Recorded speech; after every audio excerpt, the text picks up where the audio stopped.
안녕하세요.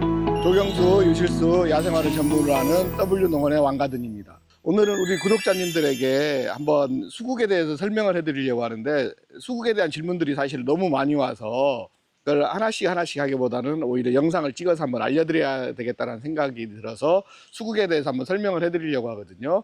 제가 뭐 이렇게 남들보다 많이 알지는 못하지만 제가 아는 거 조금씩이라도 해서 설명을 해드리도록 하겠습니다. 수국의 세계로 들어가 보도록 하겠습니다. 함께 출발하시죠. 예, 오늘은 수국에 대해서 한번 하나씩 알아가 볼 건데요. 예, 수국은 일단 크게 세 종류로 분류할 수가 있어요. 뭐 많게는 뭐 5종류로도 분류할 수 있고, 하지만 어떻게 분류하냐면 마크로 수국으로 우리가 주로 알고 있죠. 마크로 수국으로 알고 있는 원효용 수국, 그 다음에 목수국, 그 다음에 이게 목수국이죠. 그 다음에 아나벨 수국, 이렇게 세 종류로 크게 분류할 수가 있는데, 일단 이 세 종류마다 전지 시기들이 조금씩 달라요. 그러니까 그걸 헷갈려 하셔가지고 나는 정말 수국 꽃을 못 봐 라고 하시는 분들도 있는데, 전지 시기에 따라서 꽃을 못 볼 수도 있습니다. 왜 꽃을 못 보냐면, 제가 한번 왜 못 보는지에 대해서 설명을 해드릴 건데, 일단 목수국을 전지하는 시기가 있어요. 목수국은 전지하는 시기가 우리가 보통 3월부터 시작해서 6월 15일 사이에 전지를 하면 돼요. 목수국 전지 시기는. 그 이유에 대해서는 잠깐 이따 말씀드리고, 원효용 수국 전지 시기는 7월 15일부터 8월 15일까지는 전지를 해주셔야 돼요. 그 다음에 아나벨 수국 전지 시기 같은 경우도 3월 말부터 사실은 4월까지 하면 좋은데, 얘도 6월 달까지 해도 꽃은 볼 수가 있어요. 근데 이제 왜 그런지에 대해서 심층으로 한번 들어가 보겠습니다. 이 목수국 같은 경우는 전지 시기가 3월부터 6월 15일까지 하면 된다고 했는데, 왜 그러냐면 목수국은 기본적으로 3월 초에 강전지를 해주는 게 좋고, 목수국 같은 경우는 3개월 후 6월 정도 되면 꽃을 볼 수가 있어요. 3월 달에 전지를 하면. 왜 목수국의 전지 시기는 마지막 전지 시기를 6월 15일로 잡냐고 하면, 6월 15일 이후에 전지하면 꽃을 못 볼 수도 있습니다. 볼 수도 있어요. 근데 못 볼 수도 있기 때문에 안전하게 6월 15일 전에 전지를 하라고 하는 거예요. 그 이유가 뭐냐면, 수국 같은 경우는 기본적으로 장일식물이에요. 장일식물이 뭐냐면 해가 길 때 꽃이 피는 그런 식물들이거든요. 그러다 보니까 6월 15일 날 전지하게 되면 3개월이 지나면 9월 15일이죠. 근데 좀만 더 지나면 9월 21일 추분이 있죠. 추분이 낮과 밤의 길이가 같아지는 때죠. 그러면서부터 밤의 길이가 점점 길어지거든요. 그래서 넉넉하게 6월 15일까지 전지를 해야 꽃을 볼 수가 있어요. 근데 꽃대를 미리 형성을 해야 되니까, 꽃대가 형성한 것들은 꽃이 핍니다. 그래서 6월, 예를 들어서 7월 1일 날 전지했다. 그럼 10월 1일쯤에 꽃이 피어야 되는데, 사실 여건에 따라서 필 수도 있고 안 필 수도 있어요. 그래서 안전하게. 근데 만약에 8월 달에 전지했다 그러면 꽃을 못 보겠죠. 예를 들어서 수국을 내가 5월 달에 한번 전지를 했어요. 그 다음에 8월 달에 전지를 했어요. 그럼 꽃을 못 볼 수도 있습니다. 그래서 전지하는 시기에 따라서 꽃을 못 볼 수 있기 때문에 목수국의 전지 시기는 6월 15일 이전이라고 알고 계시면 될 것 같아요. 그래서 목수국은 항상 전지할 때 3월 필수, 5월 말 6월 초 선택이라고 제가 강조를 하거든요. 그래서 3월 말에는 필수적으로 한번 전지를 해주시고요. 그러면은 내가 꽃을 피는 시기를 조절할 수가 있는데, 6월 달에 전지를 해주면 사실 가을에 꽃이 펴요. 가을에 꽃이 피면 목수국은 어떤 현상이 나타나냐면, 꽃이 여름의 무더위와 장마를 겪지 않아도 돼요. 그러니까 꽃이 오래 가면서 이렇게 단풍이 이쁘게 빨갛게 물이 들어요. 그래서 빨갛게 물드는 단풍까지 볼 수 있기 때문에, 우리 구독자님들 정원에서 이쁘게 빨갛게 물드는 수국을 보고 싶다라고 하시면 6월 15일 전, 넉넉하게 6월 10일 전에 전지를 해주시면 빨갛게 물드는 수국을 내 정원에서 볼 수가 있고, 그렇게 가을 정원에 이렇게 빨갛게 물드는 수국이 있다는 건 뭐냐면, 겨울에도 이렇게 꽃 봉오리가 달려 있거든요. 드라이 플라워 형태로 달려 있는데, 이 드라이 플라워 형태로 달려 있는 꽃에 내가 색감을 입힐 수가 있어요. 그래서 마음껏 내가 원하면 보라를 입힐 수도 있고, 그 초록을 입힐 수도 있고, 녹색을 입힐 수도 있고, 빨강을 입힐 수도 있어서, 식물 낙하도 있고 일반 낙하도 있어서 그렇게 꽃을 입히면 가을 정원에도 이쁘게 볼 수가 있답니다. 그래서 전지 시기만 설명하면, 목수국은 6월 15일 이전에 전지한다로 알고 계시면 될 것 같습니다. 그 다음에 이제 두 번째로 전지 시기, 마크로필라 수국이거든요. 마크로필라 수국 같은 경우 전지 시기는 이것도 6월 15일 이전? 아닙니다. 얘 같은 경우는 6월 15일 이전에 하면 사실은 꽃을 볼 수가 없어요.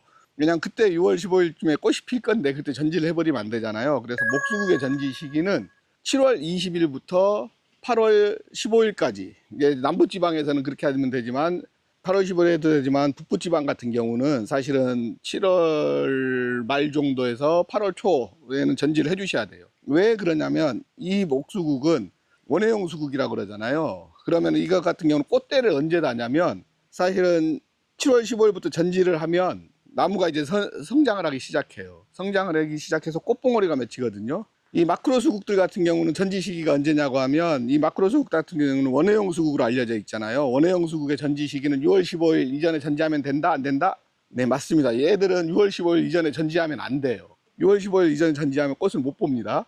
왜 그러냐면 이 꽃 같은 경우는 피는 시기가 아마 한 6월 달 정도부터 필 거예요. 6월부터 피기 시작하는데 빨리 피면 5월 달에도 피는데 보통 6월부터 피어서 7월 이렇게 가는데 꽃 전지 시기는 언제냐면 7월 15일부터 8월 10일 사이에 전지하시면 돼요. 남부지방은 좀 늦게 전지하셔도 되고 북부지방은 좀 일찍 전지를 하시면 됩니다. 왜냐하면 전지를 하게 되면 이렇게 가지가 두 갈래의 가지가 올라오잖아요. 그래서 저희가 지금 이렇게 전지를 해놨는데 두 갈래의 가지가 올라와서 이 가지에서 11월 말 12월 초가 되면 꽃봉오리를 물어요. 꽃봉오리를 물어서 그 꽃봉오리에서 내년에 꽃이 펴요. 근데 그래서 얘들은 보온을 해줘야 되는 그런 수국이에요. 보온을 안 해주면 위에 꽃대가 죽잖아요. 꽃대가 얼어버리는 거죠. 나무는 싱싱해서 싱싱한데 꽃대가 얼어서 꽃을 못 볼 수 있기 때문에 꽃대를 보호해줘야 되는 작업을 해야죠. 남부지방, 남부 해안가 지방 빼놓고는 월동 준비를 잘해줘야 되는 수국이고, 이 수국 같은 경우는 같은 마크로 수국인데 하이브리드 수국이라고 하죠. 엔델리스 서머 종류인데 엔델리스 서머 종류 같은 경우는 어떤 특징이 있냐면 전년지 당년지에서 같이 개화를 해요. 원예용 수국은 전년지에서만 개화를 한다고 하면 마크로 수국 같은 경우는 전년지 당년지에서 개화를 하기 때문에 꽃은 못 볼 리는 없는 수국이에요. 그렇지만 이 수국 같은 경우도 일단은 꽃대가 올라옵니다. 선택이에요. 꽃대가 올라오는데 겨울 월동 보온 준비를 해줘도 되고 안 해줘도 되는데 일단 그 월동 보호 준비를 해줘야 됩니다. 해주면 꽃대를 보호할 수 있어요. 안 해주면 꽃대를 보호 안 해요. 꽃대를 보호를 안 해줬기 때문에 꽃이 얼어 있잖아요. 그러면은 얘들 같은 경우는 하이브리드 수국은 3월 초에 강전지를 해줍니다. 그래서 도장지를 유발시키는 거예요. 그래서 도장지가 올라오면서 꽃이 볼 수 있기 때문에 도장지를 유발시키기 위해서 3월 달에 강전지. 마크로 수국, 하이브리드, 엔델리스 서머 같은 경우는 3월 달에 강전지를 해준다라고 생각하시면 될 것 같습니다. 꽃대를 보호해줬을 때는 3월 달에 전지해주지 마시고 그대로 꽃을 보시면 됩니다. 그러면은 아나벨 수국 전지 시기. 아나벨 수국은 사실 전지 시기가 목수국과 같다라고 보시면 돼요. 3월 달에 전지를 해주시면 되는데 3월 달에 전지 한 번만 해주면 사실 아나벨 수국은 괜찮습니다. 근데 아나벨 수국도 꽃을 두 번 보려고 하시는 분들도 있어요.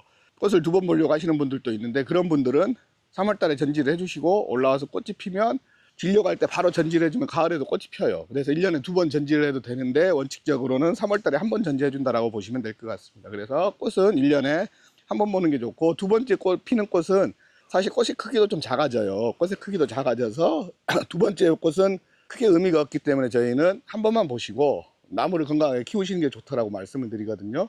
그래도 굳이 두 번 보시겠다고 하면 꽃이 피어서 전성기가 지나면 바로 전지를 해주시면 꽃을 볼 수 있습니다. 그래서 아나벨 수국의 전지 시기는 3월 말 4월 초라고 보시면 될 것 같고 꽃을 두 번 보기 위해서만 한 번 꽃이 졌을 때 전지를 한다고 생각하시면 될 것 같습니다. 이번에는 우리 구독자님들이 궁금해 하시는 것 중에서 꽃의 색깔이에요. 내가 빨간 목수국을 샀는데 꽃수국이 빨간 목수국이 하얗게 펴. 원예용 수국을 샀는데 나는 보라색 꽃을 샀는데 푸른색 꽃을 샀는데 빨간색 꽃만 펴 라고 말씀을 하세요. 아나벨 수국은 원하는 색감이 그대로 나오는 수국인데 이 차이가 어떤 게 있냐면 목수국 같은 경우는 흰색이나 라임색으로 펴서 꽃 색깔이 변하는 거예요.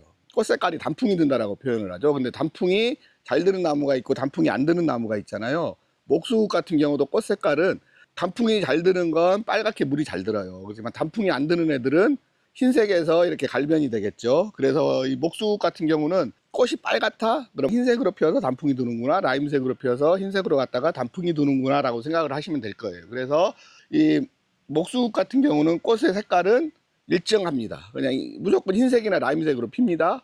단풍이 드는 정도에 따라서 빨갛게 변합니다. 빨갛게 많이 변하는 게 있고 적게 변하는 거 있습니다. 그래서 목수국 같은 경우는 흰색이나 라임색으로 핀다라는 거 기억해 주시길 바라겠습니다. 그리고 아나벨 수국은 저희가 팔기도 판매하기도 좋은 이유 중에 하나가 뭐냐면 핑크를 샀다 그러면 핑크로 핍니다. 그래서 핑크로 져요. 그리고 화이트를 샀다 그러면 화이트로 피어서 화이트로 집니다. 그래서 아나벨 수국 같은 경우는 색의 논쟁이 별로 없는 그런 수국이라고 보시면 될 것 같아요. 그래서 아나벨 수국은 그 꽃 색깔은 라벨을 보시고 사시면 그 색이 맞게 나온다라고 보시면 될 것 같습니다. 근데 이제 원예용 수국이죠. 정말 이게 다른 수국도 그런지 아닌지 모르겠는데 하면서 우리 고객들이 색깔에 대해서 논란이 제일 많은 게 원예용 수국이에요. 나는 작년에는 분명히 내가 이거 파란색 수국을 봤거든? 근데 올해는 빨간색이 피어. 왜 그래? 라고 말씀을 하세요. 꽃 색깔이 뭐 물이 빠져? 물이 들어? 막 이렇게 말씀하시는데 그게 아니고 원예용 수국은 꽃 색깔이 산성도에 영향을 받아서 산성일 때는 약간 푸른색 계열을 띄어요. 약산성에서부터는 알칼리성을 띈다라고 보시면 돼요. 그럼 강산성에서는 푸른색 계열을 띄고 그러면은 어떻게 해야 될까요? 산도를 맞춰줘야 돼요. 근데 처음에 이렇게 나올 때는 산도를 맞춰서 나오는 농장도 있고 산도를 안 맞춰서 나오는 농장도 있어요. 그럼 산도가 맞으면 그 고유의 색깔이 나오거든요. 근데 산도가 안 맞으면 그 고유의 색깔이 안 나오는 거예요. 그래서 하이브리드 수국도 마찬가지입니다. 원예용 수국 같은 경우는 전용 상토가 있어요. 푸른색 상토를 심으면 푸른색을 피우게 하고 붉은색 상토를 쓰면 붉은색 꽃을 피워요. 근데 상토를 쓰는 것도 한계가 있어요. 내가 한 2년은 푸른색을 잘 봤어. 근데 3년째부터 나오는데 푸른색이 안 나와 라고 말씀하시는 분들도 있거든요. 왜냐하면 수국들이 뿌리가 계속 성장을 하잖아요. 성장을 하는데 뿌리가 상토 밖으로 벗어나는 거예요. 일단 상토 밖으로 벗어나면 이제 일반 땅의 산도에 영향을 받겠죠. 그러다 보니까 푸른색이 꽃이 피어야 되는데 무슨 색이 필까요? 그렇죠. 시간이 지나다 보니까 붉은색이 피는 거예요. 붉은색은 항상 붉은색을 유지할 수 있기 때문에 붉은색 느낌은 계속 나오기 때문에 붉은색을 걱정할 필요가 없는데 항상 우리나라 산도 사는 흙에는 푸른색이 문제예요. 푸른색이 분명히 2년 동안은 푸른색이 피었는데 3년째 가서 상토도 썼고 근데 2년 동안은 푸른색이 피었는데 3년째부터는 푸른색이 안 핀다는 거예요. 그 이유는 뭐냐면 뿌리가 커서 상토 밖으로 벗어났구나 라고 생각을 하시면 돼요. 그래서 저희는 푸른색을 보기를 원하신다라고 하면 해마다 소나무 잎이 졌을 때 소나무 잎을 이렇게 수국 위에 뿌려주라고 하거든요. 소나무 잎으로 멀칭을 해주면 푸른색 수국을 보고 싶으면 소나무 잎으로 멀칭을 하라고 해요. 소나무 잎으로 멀칭을 하면 소나무 밑이 땅이 산성이잖아요. 산성이 강하기 때문에 그래서 푸른색 꽃을 보기 위해서 소나무 잎을 이렇게 멀칭을 해주면 지속적으로 푸른색 꽃을 볼 수 있습니다. 그래서 마크로 수국 같은 경우는 푸른색 꽃을 보고 싶다라고 하면 소나무 잎으로 멀칭을 해주시는 게 한 가지 방법입니다. 이상 목수국과 아나벨 수국, 원예용 수국에 대해서 색깔에 대해서 말씀드렸습니다. 이 수국들을 비료 주는 시기에 대해서 간단하게 말씀을 드릴게요. 사실 수국은 비료를 줘야 돼, 안 줘야 돼 라고 말씀하시는 경우가 있어요. 근데 사실은 이제 오래된 정원에서는 굳이 비료가 필요치 않아요. 뭐 낙엽도 많이 떨어지고 부엽도가 자연히 생성이 되고 하면서 내 땅이 비옥한 땅에는 굳이 비료가 필요치 않는데 이제 처음 정원을 가꾸시는 분들은 생마사야 뭐야 이러신 분들이 있어요. 이런 분들한테는 비료가 필요한데 비료 주는 시기는 언제 주냐면 6개월짜리 알비료를 얹어주는 게 제일 좋다라고 저는 말씀드리거든요. 그 알비료가 서서히 녹으면서 계속 지속적으로 공급이 돼요. 그리고 유박 같은 거 올려줘도 괜찮고 그렇게 해서 올려주면 얘들이 영향을 받아요. 근데 비료를 주면 안 되는 시기가 있습니다. 처서 이후, 쉽게 말하면 9월달 이후로는 비료를 주지 마세요. 비료를 안 줘야 되는 이유가 뭐냐면 얘들도 이제 월동 준비를 해야 되거든요. 월동 준비를 해야 되는데 이 수국 같은 경우는 잎에서 광합성을 해서 여기서 줄기에서 당도를 높여야 돼요. 당의 함량을 높여야죠. 우리가 쉽게 말하면 뭐냐면 소금물이 진하면 어는 점이 낮아지잖아요. 이 수국들도 마찬가지예요. 비료를 줘버리면 웃자라 버리거든요. 웃자라 버리는 부분에 대해서는 무기질의 함량이 낮을 수밖에 없어요. 무기질의 함량이 낮으면 쉽게 동해 피해를 받는다라는 거죠. 그래서 무기질의 함량을 높여주기 위해서는 거름을 주지 않고 짱짱하게 키우는 거예요. 그래서 가을 이후에는 거름을 주지 않습니다. 그래서 수국은 봄에만 거름을 준다 고 생각하시면 될 것 같습니다. 우리가 오늘 간단하게 수국의 전지 시기, 꽃 색깔 내는 방법, 비료 주는 시기에 대해서 간략하게 알아봤습니다. 수국을 키우는 법을 이렇게 간략하게 했는데 우리 구독자님들 정원에서 아름답게 빛나는 수국이 되었으면 좋겠고요. 그리고 이제 곧 있으면 한가위죠. 우리 민족 고유의 명절인데 우리 구독자님들 명절 잘 보내시고요. 다음 영상에서 뵙도록 하겠습니다. 명절 잘 보내세요.